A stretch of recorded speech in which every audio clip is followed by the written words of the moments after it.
哦，这个声。对，就这个声。你这个还不像变速箱传出来的呢。速度快有吗？没有，就速度慢的时候咯楞咯楞的。对，然后就感觉要是换成这个乙醇汽油了以后就更明显。这确实没少跑21万了。底下那种插入汽油分动箱从来没换过。对，从来没换过。那正常应该该换。对，就这种。挺明显的。对，一转弯咯楞咯楞咯楞的，像拖档那感觉。然后就换过一次变速箱油，变速箱也该换了。你这21万才换过一次。像我们那边4S店，他好像也不怎么提醒，就这些油啊。可能有的他4S店他都不知道要换。然后你这个鸡爪胶换过，转向机也换过。对，在4S店换的。对，也是这个问题就换的转向机吗？对，这车一加速，这个车呀一顿的。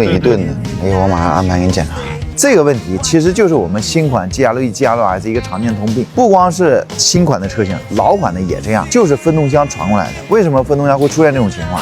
因为首先啊，我们分动箱油是需要定期去换的。这台车已经行驶22万公里了，从来没换过，而且放出来油啊特别的黑。那么分动箱啊，作为四驱系统的一个灵魂部件，起到分配动力给我们的前轮和后轮。那么里头的结构啊，像我们的纽带、正时链条，包括它是一个多片离合器的一个分动箱。那时间长了，油脂不达标，形成油膜能力差，就会让我们这种纽带、链条，包括离合器片出现这种打滑，就会像这台车一样，行驶的时候像脱档、顿油，包括像这种转弯的时候啊，出现这种顿挫。当然，换分动箱油啊，这个问题还需要去上道去做个匹配啊，让我们的分动箱充分得到润滑，并且做个链条匹配就能解决。分动箱油一般6万换一次，这是分动箱，这是变速箱，它中间应该有个油封漏了，对，而且你放出来的油估计也不多，但正常这个一般用1升油左右吧。这个油就是分动箱油，239.41，这是原厂专用的，产地德国的。然后前后插入汽油是用一种油，5升装的。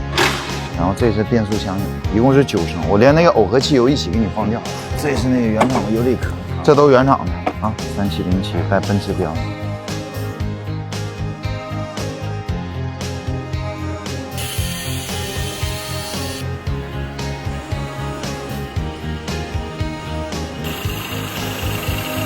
分动箱已经给你匹配完了，分动箱匹配有一个自学习过程，我需要去找个空场去给你转圈，给你试去。你现在就比刚才已经好很多，基本没有了。对，基本上没有了。现在加速它就不顿了。你这个油啊，说实话啊，你别说这外面修理厂了，你就4S店他都不知道。对，这都在4S店那块包。因为这个问题是我之前遇到同一款车，我才知道这个分动箱油其实如果不经常换，就会出现这种情况。我这往左打死得转个10圈。这是为什么？这个就是你的车辆在往左打死、往右打死的时候，这个分动箱它齿轮其实间隙是不一样的，得让它去把这个油充分的润滑，然后让它自己学习一下，你别转迷糊了。